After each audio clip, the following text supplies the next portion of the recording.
right, perfect. So next, and I'm so sorry, Bryan, that I mentioned your name incorrectly. So Bryan Abboud, correct? So we have Bryan. He was on the board advisor of Miami Innovation Fund. They provide pre-seed equity financing for promised growth businesses with novel technologies, specializing in information technology, interactive marketing and media, telecommunications, including all mobile devices or mobile applications, business services, application software across most vertical industries. So Bryan's also been the secretary for the board member of New World Angels. He's a board advisor of Open Sport, CEO of Global Entertainment in the past, and director and co-founder of Interactive Gaming Council. So please welcome Bryan.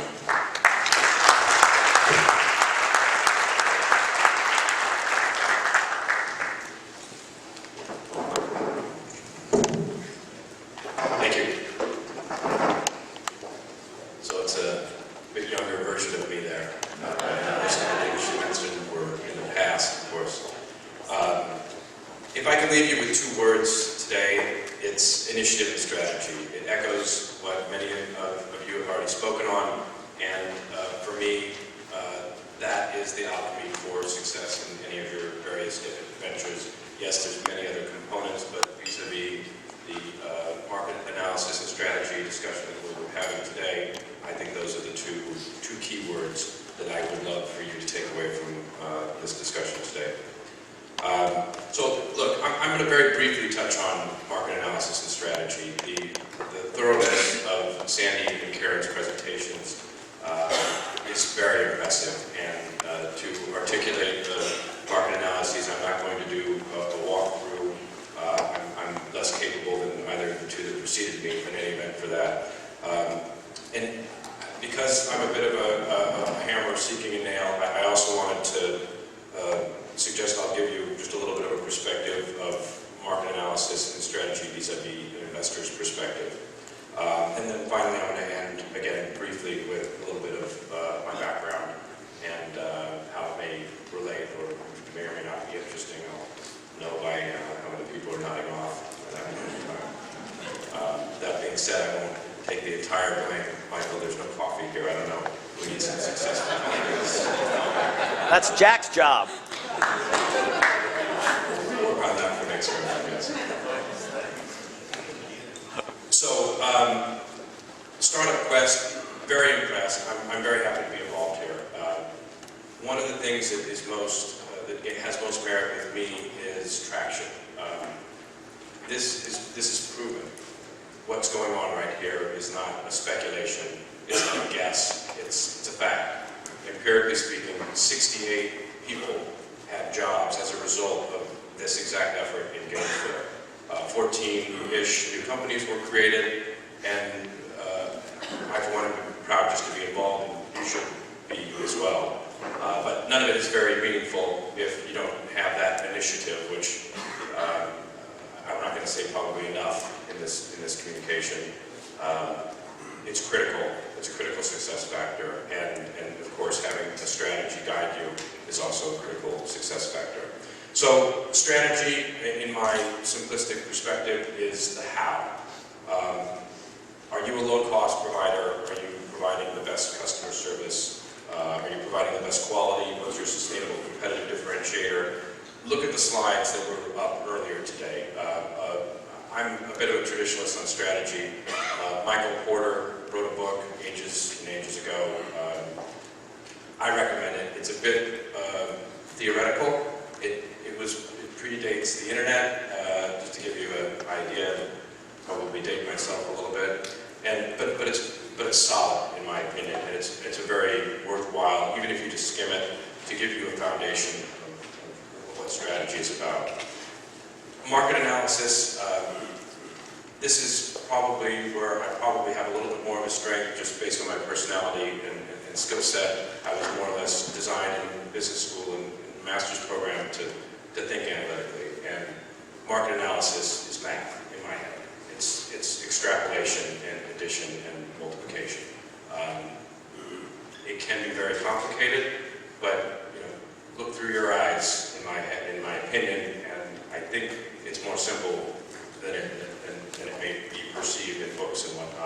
I guess for an example, and tipping my hand a little bit from my background, if I have a target audience, I have an app, and it's an iPhone app, and my market is digital natives. So what do I do to determine how many people are subject or available in my market? I mean, it's just, I'm going to oversimplify it, but the fact is how many males between 15 and 20 or 15 and 35, whatever that range is, that have an iPhone that's a 4 to a 5S that live in the United States. Okay, that's kind of an achievable number. I can probably get that number, but that's my market. So there's 22 million. Bingo. I have a number. Now, what you do with it from there is a bit trickier, but at least I have a stake in the ground. So, again, my perspective and how I look at prospective investees, those who I may invest in, wearing my investor's hat, I look at really basically, and I like to keep things basic because my memory is poor.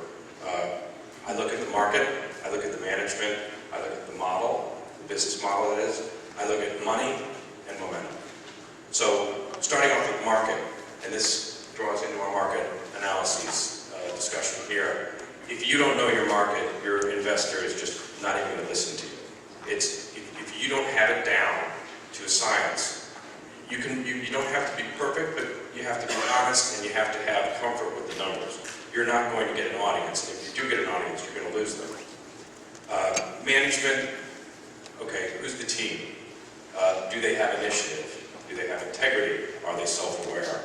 Very important factor in my mind in prospective investment. And what is the business model? What's your structure? How do you make money at the end of the day? Money, number 4,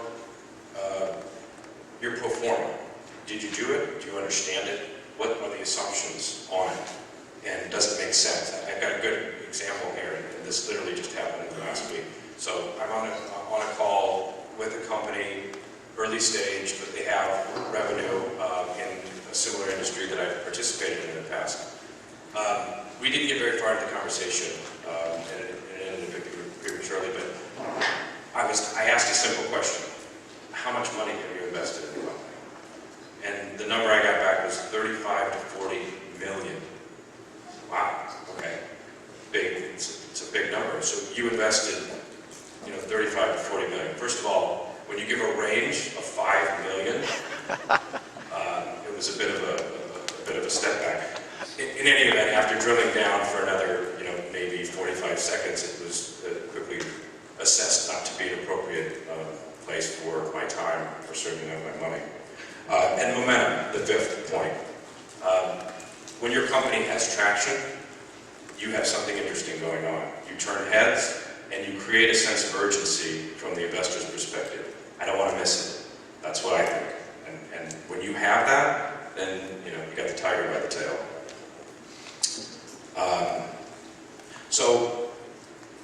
By way of background and my experiences, as I can try and relate it to the subject matters of today. So I was in San Francisco, 1996. I just got my master's. I was working on Montgomery Street at a startup. There were 5 of us. I was number 5 on board. Exciting. The whole internet thing was just surfacing, and I was like in dead center, the epicenter of it, which was quite a cool, exciting place to be. And San Francisco is just a terribly charming city. So I decided it was in my best interest and using my initiative to leave the company and set off on my own thing. And my own thing was to be a technology provider to the online gaming space, which didn't exist. There was $0, no revenue whatsoever existed in the market in 1996 when I kicked off. So I went back to Nebraska. I moved into my mother's basement and made a business plan that was quite well done in my head, and tried to raise money, which was tricky. So this went on for a little bit. I ended up moving out of the country, getting a handful of people together, and developing a system, licensing the system. Had the fortune of having a little bit of growth, but a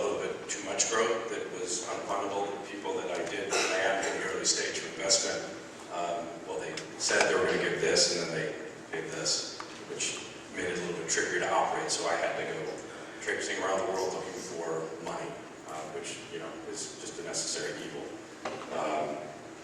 In any event, I made my way back to San Francisco. I went to my friend's office, who now had 140 people working for them. They were tending an offer for $900 million for their company. So they were in the process of discussing closure. And so I said, oh, Jesus, what did I do? Anyhow, that was it. They ended up selling for $300, which was fantastic, but .com hit, market changed a little bit. In any event, I was completely unsuccessful raising money. So a guy that I had spent time with, more or less eating and drinking with, in the Dutch Antilles, which is where I was living, said, well, I have a VC company, I have a company, and he was a lot more significant financially than I had known prior to this point. He was actually the plurality owner. He owned the majority, actually, of the company, and was the chief financer. So he said, why don't you go to Utrecht and talk to these folks? And I said, brilliant, and he's in technology. So one thing led to another. I go into the meeting, and I'm walking into the boardroom, and I had advice from people a lot more dated than my 20-nothing days. And I walk in, and he said, well, how long is your presentation? I said, well, I guess 3 or 4 hours. Looked like I may as well just kick him in the shins. So he said, you got to be kidding me. He said, we don't have 3 or 4 hours. You need to cut it down to something reasonable. And I had just flown across the planet to get here, and was quite excited. So my initiative's there, but we'll shortly find out. So I get in there and I start talking, and I have a very thorough understanding of the market at this time. So I'll give myself a little bit of credit there. But as thorough as that understanding of the market was, as poor was my thought regarding strategy. He said, not 10 minutes into the meeting, what's your strategy? And I said, well, we're going to do this, and here's kind of the people we're going to market to. I'm saying, what's your strategy? And I kept giving answers because just compulsively, I knew so much information, I felt like I had to get it out there in my 60s, my presentation. And at the end of the day, he's like, Bryan, you have not articulated a strategy. You're interested in this checkbox and this checkbox, and then these 6, you're no good. And I said, is that a yes? So, apparently not, in spite of my aggressive pursuit. So, I guess, in closing, I ended up getting, I was fortunate enough to have a few people on the board who were strategy connoisseurs and guided me in areas that I absolutely needed it. Our way of dealing with it was, we would sit down for 2 days and just go through a process. And the process was very well defined. There was a kind of a strategy shepherd to cross along. We would involve, a couple board members, a couple industry people, external, and then a couple of executives. And it was a great process, a very healthy purging process to make the decision to pivot or persevere. I guess for me, having initiative trumped strategy most of my life, I hope that I'm kind of balancing things out as I ripen. That now, having both of those and having a little bit of history and a little bit of experience, that the initiative, yes, that is my sail effectively, but now I have a little bit of a rudder in strategy knowledge. So I'm happy to address any questions if there are any, and otherwise I'll grab my seat. Please. I didn't say that I could answer that. I refer to something you just said. Said that the team members should be competent, should be have a purpose and direction. You also mentioned that they have to be self-aware. Could you elucidate that a little bit more? Absolutely. So,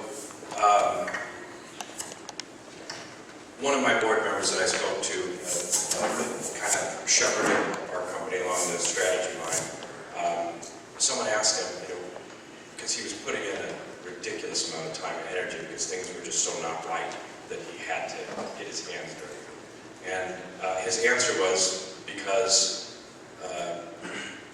this team listens to me, and they accept criticism, good and bad, and they act on it, and they're willing to do that, and they have the initiative to knock it through.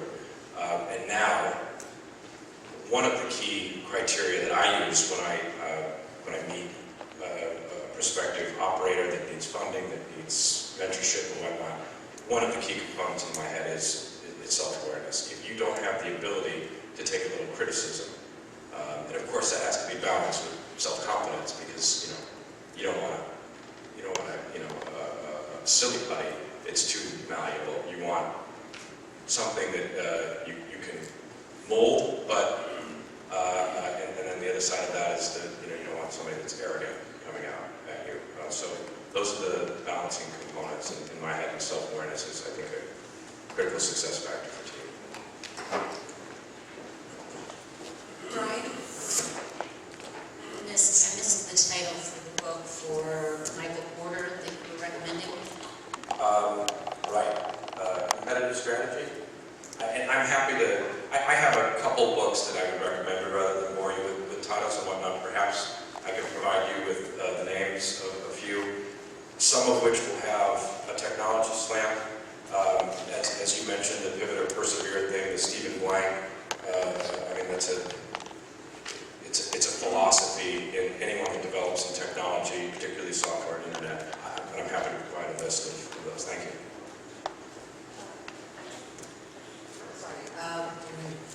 So what we'll do is, if you email me the titles of the books, when we send out the information to the mentors on the financial analysis, they'll be able to distribute that. That'll be great. We have a question. Hi, Bryan. Thank you. That was really a wonderful talk. I appreciate the things you said. One of them that was new to me is the momentum idea. And I was wondering, how do you create momentum? I mean, one thing is if there's a lot of buzz anyway about the product, but if there isn't, and you want there to be, what are some of the tricks of the trade to create momentum? So based on what type of company that you have, if you look at, again, I'm going to fall into an area of comfort, technology. If I have a iOS app, and my metrics that I set and my milestones are traction. Now, they may not be to you and you and you, but for me and my company, this is what I need to accomplish in order to get money. In order to, and you have to define that. So, for example, I have an app. What I need is I need a viral coefficient of 0.6. I need 25,000 people that have played my game loop. I need what else? Yeah, I think that's a fair example. I need to achieve something, and conversion rates I need at 70%. Whatever it is, in each particular business, technology is very metric driven, but I can make an argument that metrics can be achieved in most businesses. So one more question. A study that was done of successful entrepreneurs in the United States, it asked them what were the top reasons, 10 reasons for their success. And in the top 5, the first was lessons learned from my industry experience, lessons learned from my successes, lessons learned from failures, and management team. The number 5 on the list, and this was pretty consistent with the 640 some people interviewed, was luck. And I wonder, if you could, from your experiences, how much you've seen luck playing into startups actually succeeding? I'd rather be lucky than smart.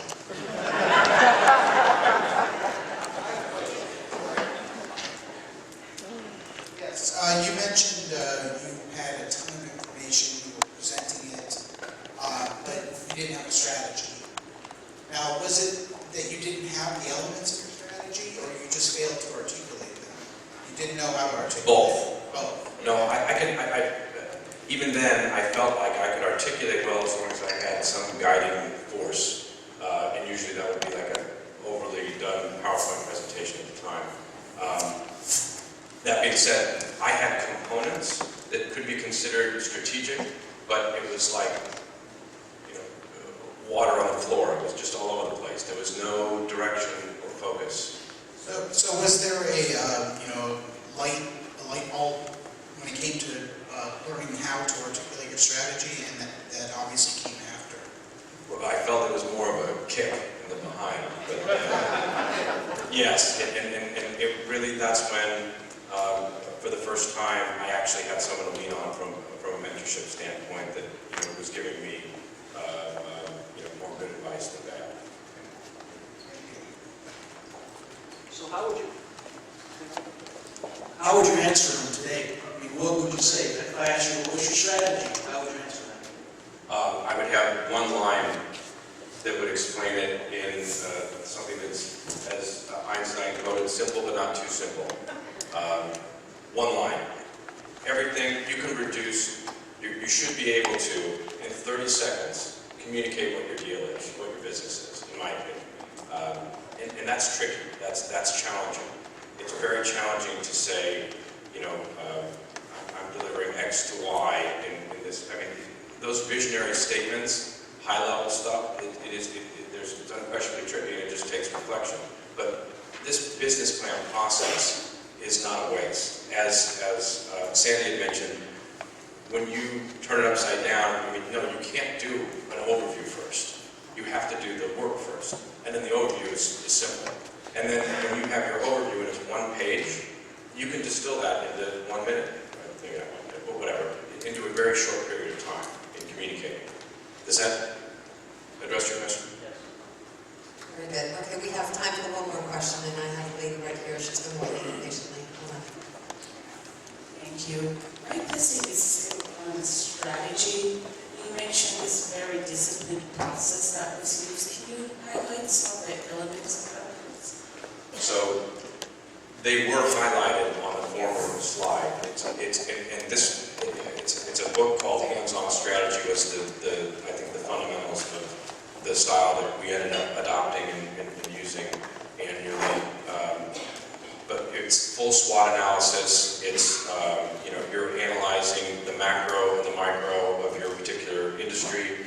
And again, it's top of the funnel stuff. You put that in, and then you start shaking it, and then you go into your product strategy and your market strategy, and so on and so forth until you've got a document. And again, I like to keep things simple. So the more that you can take that and distill it, the better off you're going to be. Because if your employees can't state, what are you here for, what are you doing, then you failed at implementing your strategy. And I'll provide that book, by the way, for what it's worth. Awesome, Bryan. Thank you very much. Thank you. Give him a hand.